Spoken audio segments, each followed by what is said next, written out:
has been a challenge for management between the United States and Mexico with the extraordinary development of the Colorado River in both countries. And it has been a challenge to get the two countries working cooperatively on restoration. And I would say one of the unique challenges of working on Colorado River Delta restoration from the funding perspective is that because most of the Colorado River Basin is in the United States, and therefore most of the damming and diversion of the river has occurred in the U.S., but the delta sits on the other side of the border in Mexico. The traditional legal tools that we might have to address this kind of resource, like the Endangered Species Act, don't apply. So there has had to be a kind of different approach to fundraising, and you'll hear about that as I go through. Let's see. I'm not getting a... Here we go. There we go.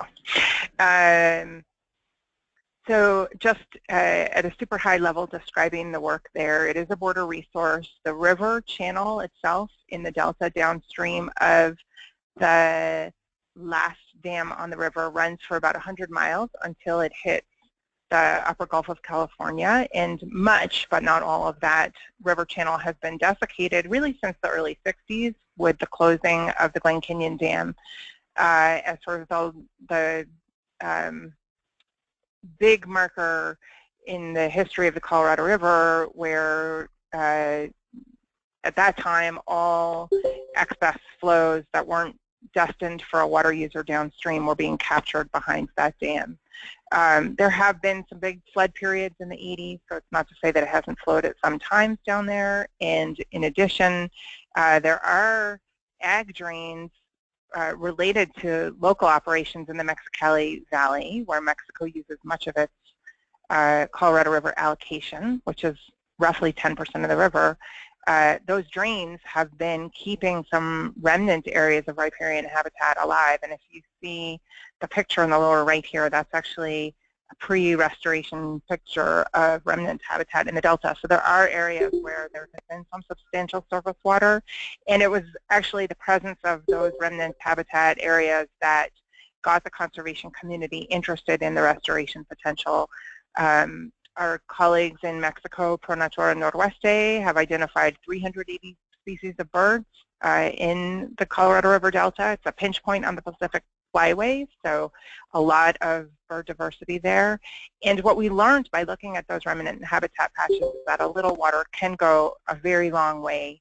And that in some ways is sort of the basis for our conservation strategy, was to try to work with the U.S. and Mexico to just allocate a small amount of water to help us with habitat restoration. And it took years, but we did achieve in 2012 a sort of precedent-setting agreement between the two countries called Minute 319, and it took 5 years of active negotiations, and the agreement itself has a scope or a duration of 5 years from 2013 through 2017. So we're in the middle of that right now.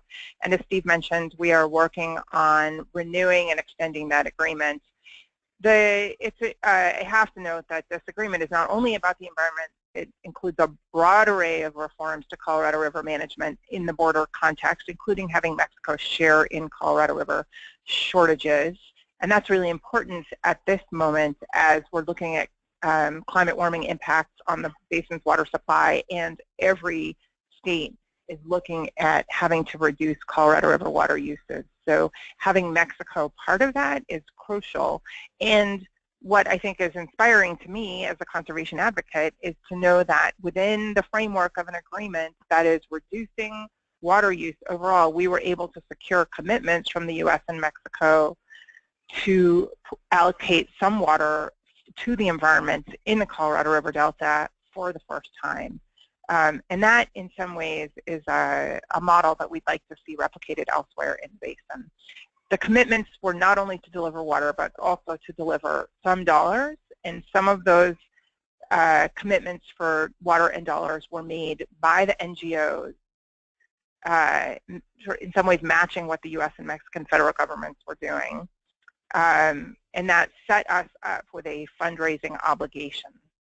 Now, before I get to the money part, I want to distract you for a moment with some great pictures of some of the water deliveries. In 2014, there was what we call the pulse flow of water into the Colorado River Delta, and that brought about a huge amount of attention on the Colorado River and on the Delta and on the restoration effort, the U.S.-Mexico collaboration. This is a picture of the very first water pouring over the rocks as the first gate in that dam was opened, and eventually all of the gates on the dam were wide open, and we reached, I think, a peak flow rate of 120 cubic meters per second, which is much greater than what you see flowing right there.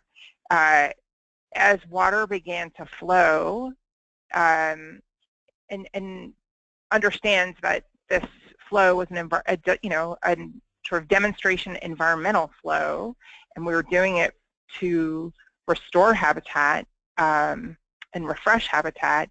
But as the river began to flow in its channel once again, as soon as the water would show up, people would show up. It was really remarkable. This is some people in the early days of the water having inundated the channel in San Luis Rio, Colorado, which is a city of about 160,000 people just to the south of Yuma. By about a month later, interest in the river had really peaked. Word had gotten out.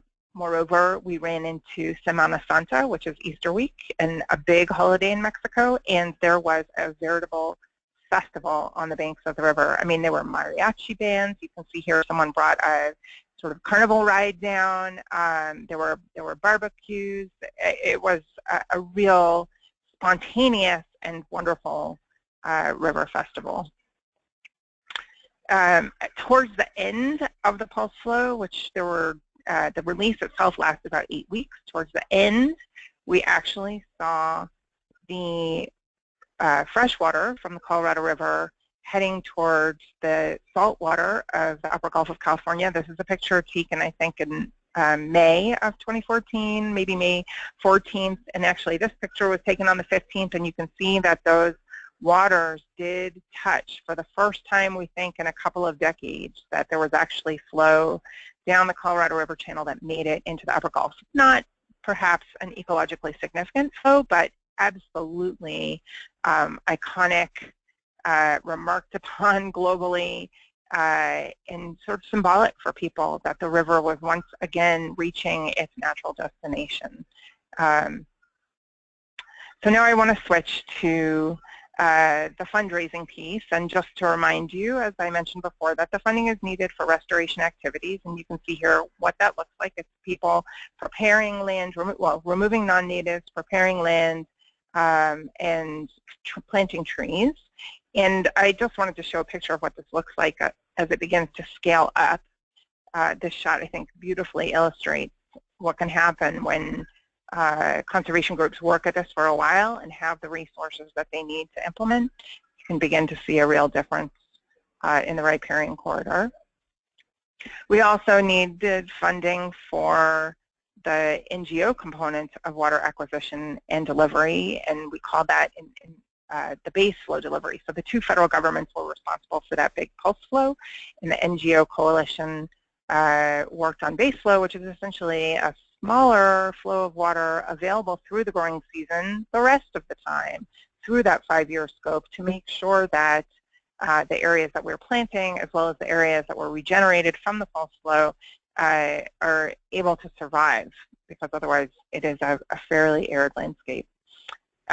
So I'm now just going to wind up with my top 6 lessons learned for fundraising for river restoration, albeit in this somewhat unique context of the Colorado River Delta being a border environmental resource. So not being able to go to some of the traditional funding sources, either within state regulatory or federal regulatory context. So number 6, build a great coalition. And I would say that this coalition was not a fundraising coalition, it's a Delta restoration coalition, and you can see that there are federal government agencies from both countries here, state agencies, universities, nonprofits, and a really good binational partnership. And this team has been working together for years. It started well before the minute went into effect and has only strengthened over time. And one lesson I have that's important, I think, for the fundraising piece is that even if a particular aspect of your work belongs to one partner in particular, I mean, they should take credit for it, but it actually works better if everybody is giving credit to everybody all the time, and to remind the world and funders that this is a big collaborative effort. It seems to net us better results from a fundraising perspective than to take individual credit. It also works better to keep the U.S. and Mexico focused on collaborating in this restoration effort. Number 5, campaign together. So the NGOs, the advocacy and conservation groups that have joined together to focus on Delta restoration decided that our fundraising challenges with the advent of the Minute 319 were so big that we had to join together and brand a campaign, and we called that Raise the River, and we got some help from some new partners, including the Redford Center, and successfully under this campaign have raised $12 million for water acquisition and restoration. And some of the money came in through the individual organizations, but we still sort of brand it as this Raise the River campaign, and I think that has proven successful and reduced some of the competition between the NGOs that I think sometimes occurs otherwise in the absence of a unified campaign. Number 4, blog, tweet, post, get the word out. I do want to say that we had some aspirations early on that our social media would generate substantial dollars. I think it did generate substantial interest, and I think the way that it generated dollars was somewhat indirect. We didn't pull in a lot of money through social media, but I think ideally would have liked to raise $1 million through 1 million donations, but that's not really how it works. I will say that I think the private foundations that have supported us and the government decision makers who have found money for this effort have all been impressed by the social media effort of our campaign, and in some ways view it as the sort of marketing arm of what we're doing, and that the social media campaign here helps them justify their expenditure of resources on this on Colorado River Delta restoration. So it's a little indirect, but still quite valuable. Number 3, use your friends. So we were incredibly fortunate to capture the imagination of Robert Redford and his outfit called the Redford Center, and also his son, Jamie Redford. And he wanted to help us, and we put him to work. He narrated a video for us. They did film showing events for us. Mr. Redford did a big gala event for us, and he also produced a little video series with his friend Will Farrell that had a little moment of sort of going viral a couple of years ago, and it was the Raise the River, Move the Ocean fight between the two of them. So go look that up if you want a good chuckle about a river. At any rate, if you are able to attract a little star power, that can certainly help. Again, not necessarily in pulling in the dollars directly, but helping the big donors, in our case, helping them see that this restoration work is not only appreciated locally, but really by not only a regional, but a national or a binational, and even a global audience. Number 2, tell a big story. The Colorado River Delta is 100 river miles, and it's 100 important river miles. And as I said, it's a pinch point on the Pacific Flyway, but at the same time, in some ways, it's a small spot on the landscape.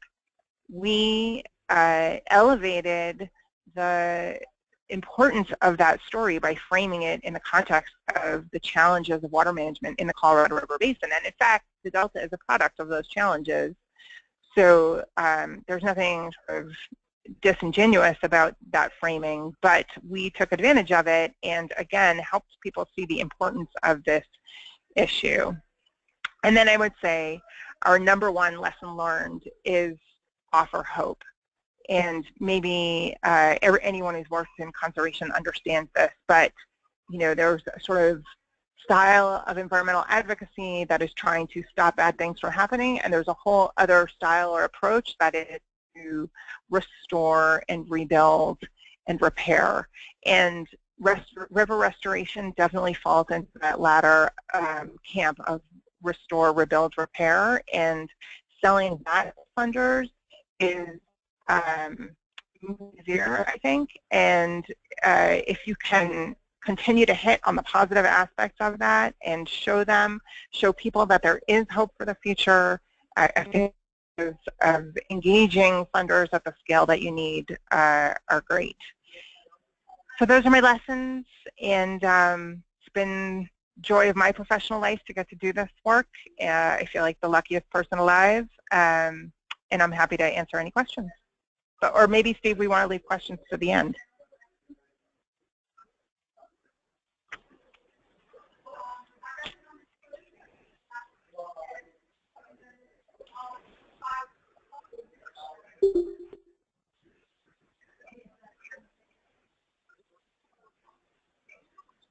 Steve?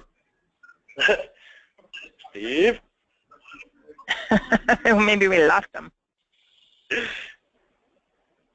Hey, sorry guys, my line was muted. Thank you for that, Jennifer. I'm going to go ahead and pass things over to Scott. I think we're going to save questions till the end. Nothing's come into the chat box, and I'm going to keep the lines muted until you're both done. Thanks. As my presentation up, I am somewhat technically challenged. It is. Okay. As Steve mentioned, my name's Scott Deeny. I'm the water program lead for the Nature Conservancy. I've been in this position for approximately 6 months. Before that, I practiced law for 15 years. I focused on trial law, but my main focus was on water rights and water rights litigation. And so, although I have a strong background in water law, in terms of conservation, I'm learning. I'm on the job. It's been an incredible experience, and there's a lot of people here that have been doing this their whole lives, and they've been very helpful. But it is a learning process for me. That said, as the water program lead, I'm one of the people that's out there pushing the Salt-Verde Rivers Water Fund. Ideally, to give a presentation on this would take at least a half a day, and I would have brought in my science and forestry guy along with the person that does the projects on the ground to give you a deeper understanding of how it really works. But that's not what we have. We have 15 to 20 minutes, and so we're going to do a 10,000-foot overview of the water fund. I understand if there's time for questions, I'd be happy to take them. If I'm stumped, I'll be happy to get back to you and get you the answers. Also, I have put my phone number up there in case anybody does want to call and dig a little deeper into any of this. You're free to give me a holler. And again, if I don't know the answer, I can find the person who does.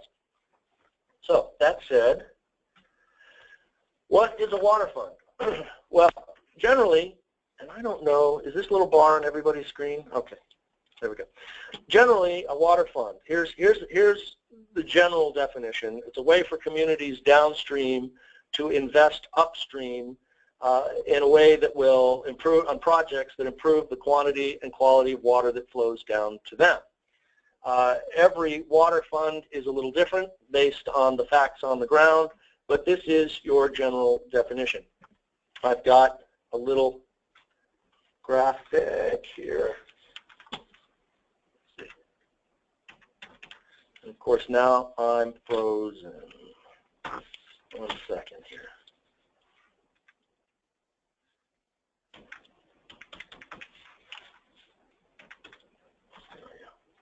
No. Steve, you there? Still there? My computer has frozen. What's going on? me see if I might just have to restart this 2 seconds here. All right, we'll bear with you. Yeah. Oh, there we go. Okay, it's moving again.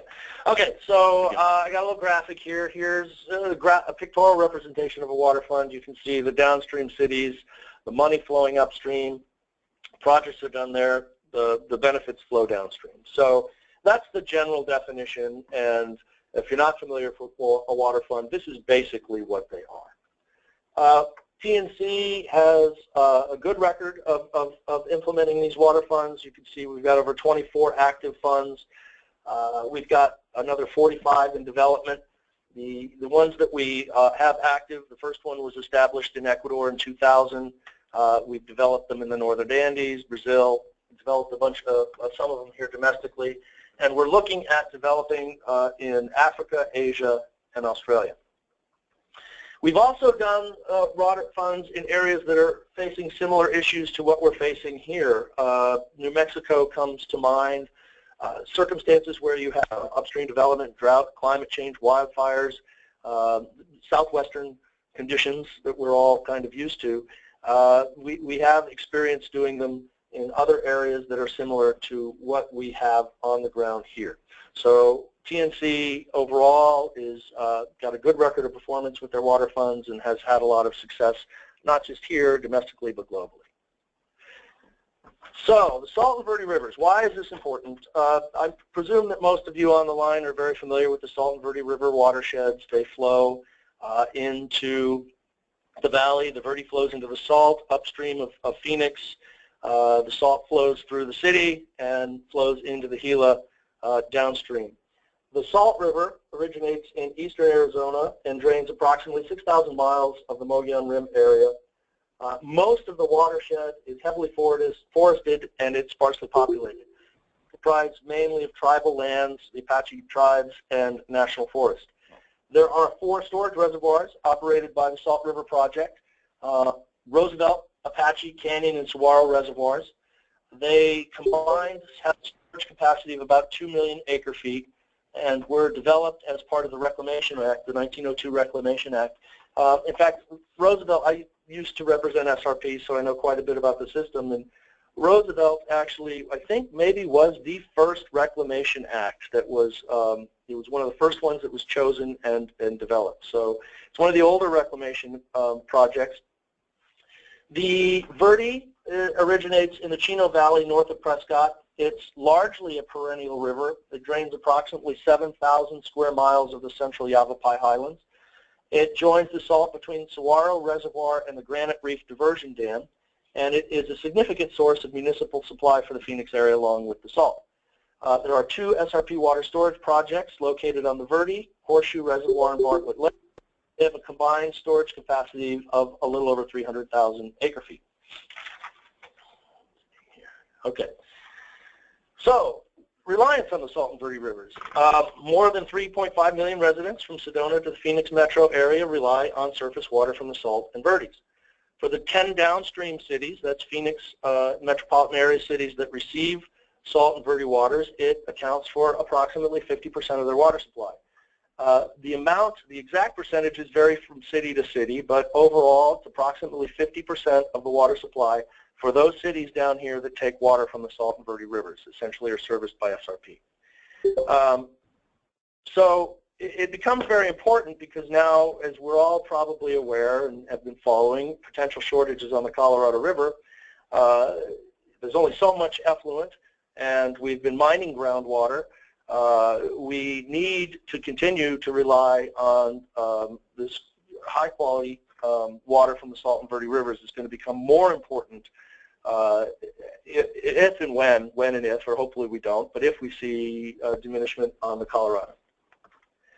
So here's another one of my pictures. I think it's always interesting, even though I've been doing this on and water stuff for 15 years now, I always like to know where the water comes from. And you can see Colorado River is certainly very important, but this is the reliance, again, from the 10 cities that receive Salt and Verde River water. This is the pie chart of where that water comes from. So you can see how important a source it is for us down here in Phoenix metro area. Okay, so threats to supplies. Well, one of the threats is certainly groundwater pumping. This is mainly a problem in the Verde River watershed. As I mentioned, the Salt doesn't have a lot of developed land. It's mostly Indian reservation and forest land. But in the Verde, it's a different story. In the Verde, a significant percentage of the Verde watershed is private and developable. There's large-scale irrigation and population centers. There's Sedona, Cottonwood, Camp Verde, and Clarkdale. There's a lot of state land up there that may be developed in the future. And so groundwater pumping is had and will continue to have an impact on the river. The second problem or challenge that we face is drought. Looking at tree ring data going back to the 8th century, we see that prolonged multi-decadal droughts are not uncommon in the Salt and Verde River watersheds. Indicates there's been over 60 droughts that have lasted at least 10 years, and 1/3 of the droughts lasted longer than 20 years. We are in the middle of experiencing drought conditions right now, and the science tells us that drought conditions have occurred over the last 1,300 years for approximately 75% of the time. I'm going to throw around some numbers here. I will tell you that I'm not going to go deep into the science. Obviously, we don't have the time for that. But TNC is putting together a business case statement which accumulates all the available science and makes the case for the business case for the Verde River Water Fund. That'll be rolling out here in another month or so. So if anybody is interested in looking at the science behind this, that will be spelled out in that document. Just give me a holler. We'd be happy to set you up with that. So I'm going to continue to cite some numbers here, but I'm not, and I'm no scientist, so that's the other reason. I'm not going to go deep into them. But so we have seen a lot of droughts. We've seen extended droughts, and we're experiencing drought conditions right now. The third thing we see is climate change. Now, this is a little bit less hard science. There's models, and we do our best to try and figure out what's going on. The models, at least so far that we've looked at, don't show a dramatic change in the river until about 2050. But from 2050 to 2100, you could see as much as a 25% reduction in the flows based on climate change alone. So in sum, these cumulative impacts can be quite substantial. Groundwater pumping, increased population, intensifying drought. It looks as though it could reduce stream flow by up to 50% compared to what we have now. So there's some significant threats out there to the system, and if we do nothing, we have some very serious concerns as to what might happen in the future. The other thing, of course, forest management impacts. Lack of forest management has caused dense, overgrown forests that are prone to severe wildfires. There's two issues that we see that are associated with these dense, overgrown forests. One is water quantity. That's probably less known. But we've done some studies in the northern Arizona forested uplands, and we found under our modeling scenarios that treating 1 million acres at a rate of 50,000 acres per year over 20 years would result in a cumulative runoff increase of 20 to 30%. So dense forests not only affects water quality, but it does affect water quantity as well.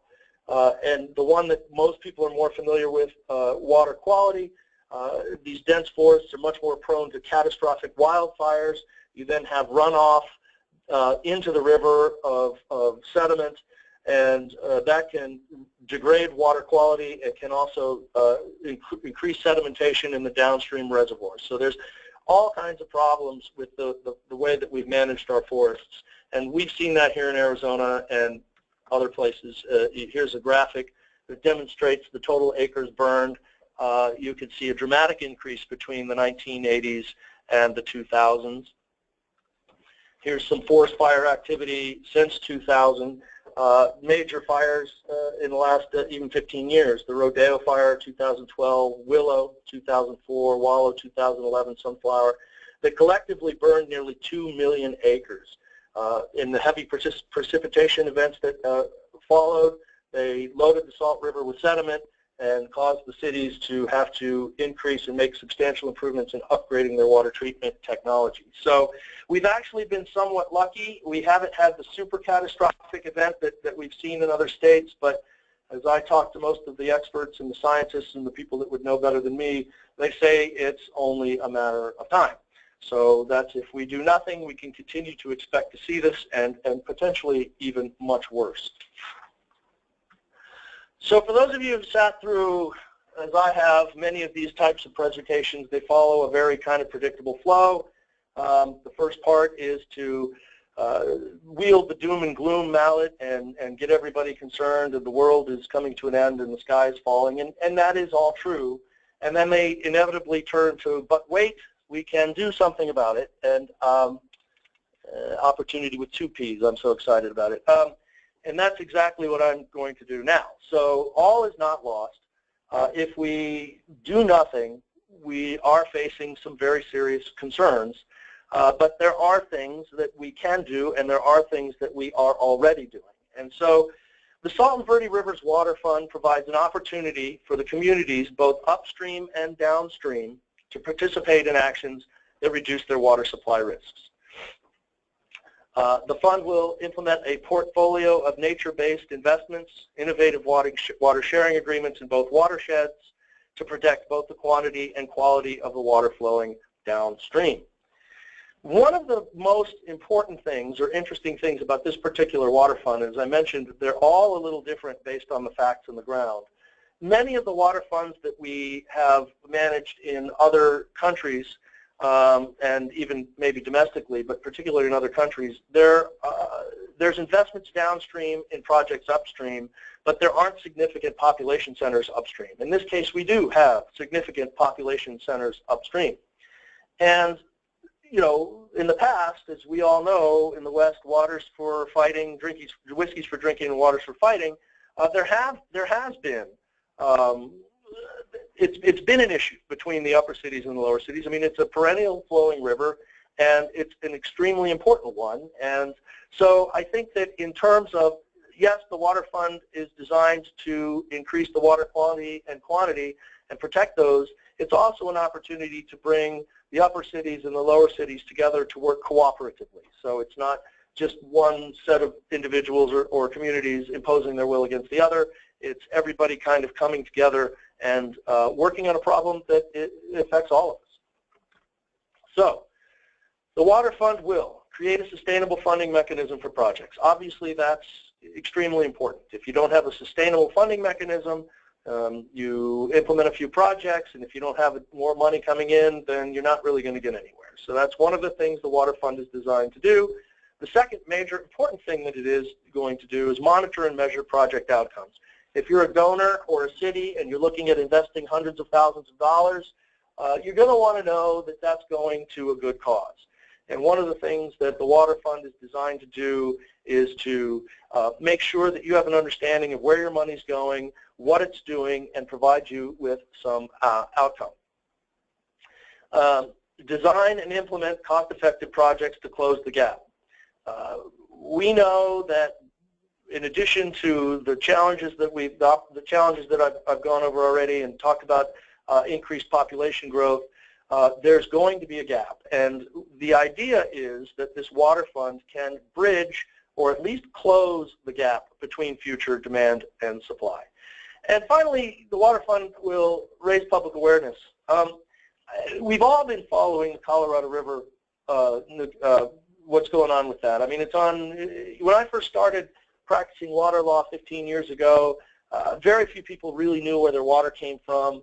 Nobody understood the law of the river. You know, people have heard of the CAP, but, you know, it wasn't really a part of their life.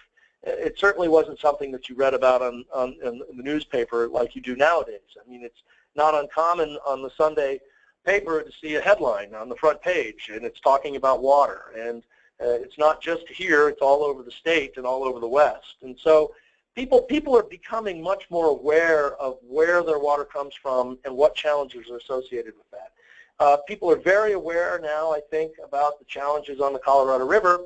And what we hope the Water Fund will do will raise awareness about the other very important water source, which is the Salt-Verde Rivers.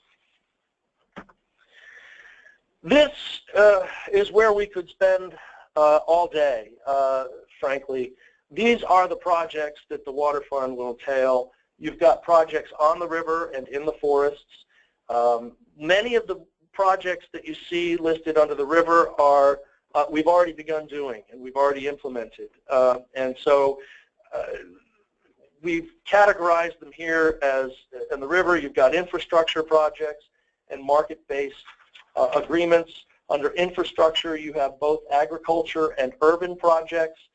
Most of those will probably make sense to you. Diversion efficiency, so head gate efficiency, use automated head gates that open and close instead of just opening it up and taking a bunch of water without accounting for how much.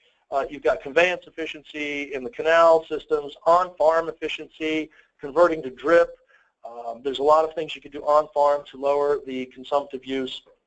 Rural communities, aquifer replenishment, this is something that we've been a big part of down in the Sierra Vista area. We've seen very positive outcomes by what we call river replenishment zones, where you are using effluent and replenishing areas around the river that have positive impact on the flow in the river. We think there's some great opportunities. We're developing the science to locate the most important places in the Verde Valley. We think there's some great opportunities to transfer that knowledge into the Verde and accomplish something similar there. And market-based agreements, these are all other things that you're probably somewhat familiar with. Water rights acquisition, leases, crop switching agreements. This is actually, crop switching agreements is one of my favorite.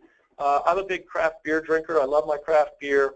And on one of our ranches up there, what we did as a demonstration project is we converted from alfalfa to barley. Barley is much less water intensive, it's particularly in the peak months of June, July. And so we just had our first crop several months ago.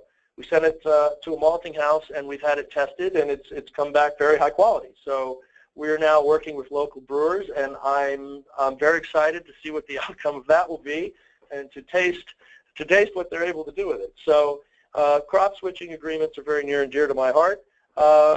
Conservation easements, as probably most of you know what those are, and Verde River Exchange is a new program that we're kind of working on launching that will mitigate groundwater pumping in the area. So, and forest thinning, prescribed burning, those are fairly well understood by most people.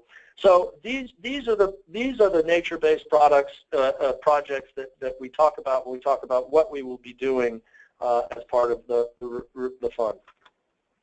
Outcomes. There'll be benefits to the watershed. Obviously, we've talked about these. More water flowing in the Verde River, high-quality water that supports local economies both upstream and downstream, reduction in sediment in the sedimentation in the reservoirs, and then we've talked about the catastrophic fire and water quality degradation. So these are the outcomes we expect to see with the implementation of the fund.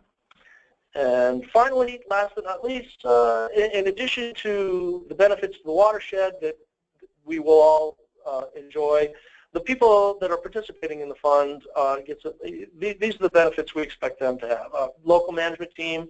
We have TNC staff on the ground in the Verde implementing these projects already. They're underway.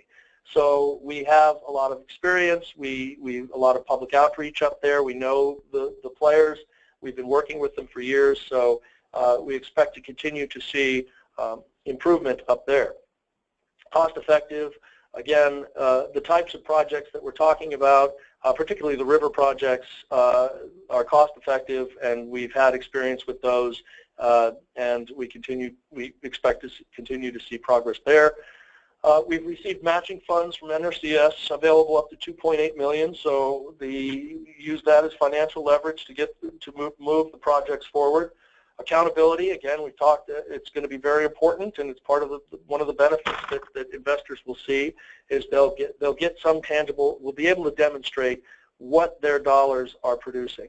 And a record of performance. Water funds have been successfully established by TNC in many other regions, and we have every reason to expect that this will be as successful. So that's my presentation, and I think we probably have about 10 minutes or so for questions for Jennifer and I. Steve, is that right? That's right. Thanks for that, Scott. I always appreciate when the Salt-Verde get on the table, being here from Phoenix. And we've been working with Wilderness Brewing Company with our Birds and Beer program here at Audubon, Arizona. And we've been hearing a lot about that barley that you're growing up in the Verde Valley. So we're excited for that too. All right. Well, we'll get you involved in the tasting when we finally find out the product. Good deal. So we got a question from Dave Weedman here in the chat box. The question is, does Arizona water law allow for protection of conserved water to stay in the river and prevent it from being reallocated to or used by other municipal, industrial, agricultural uses? Well, no, not necessarily, but in this case, I mean, the law itself doesn't, but in this case we have a little bit of a unique situation where we have a downstream appropriator, SRP, that essentially is entitled to all the flows. So if it goes into the river up in the Verde Valley, there can just de facto be no a subsequent appropriator. And so that's why that's one of the reasons why it works. Generally, no. If you conserve water and put it in the stream, it's available for somebody who might want to come down and be a subsequent appropriator. But because the system is already fully appropriated, it's not yet been adjudicated. The practical reality is you're not going to be able to come in and get a new diversion in the Verde, downstream of the Verde Valley. Does that make sense? I think so. Dave, if you want to respond in there. Yep, he's got it. Cool. Okay. So yeah, can you guys hear me? I can. Dave, you there? Yeah, I'm sorry. Could you hear me? I just wanted to say, yeah, Scott's answer made perfect sense to me. Thank you. Good deal. Thank you.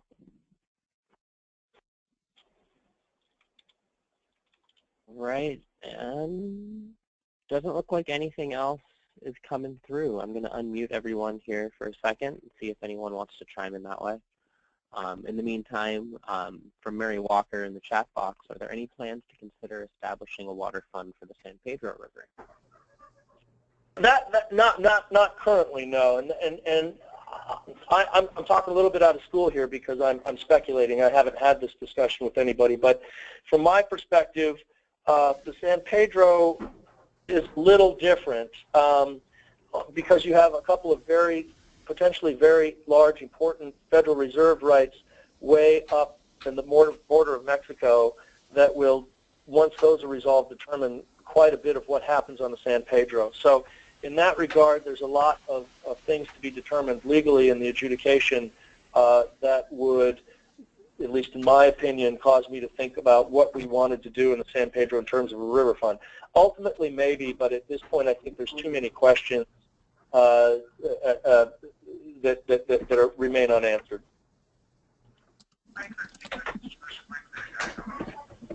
Thank you for that. Anything else, anyone?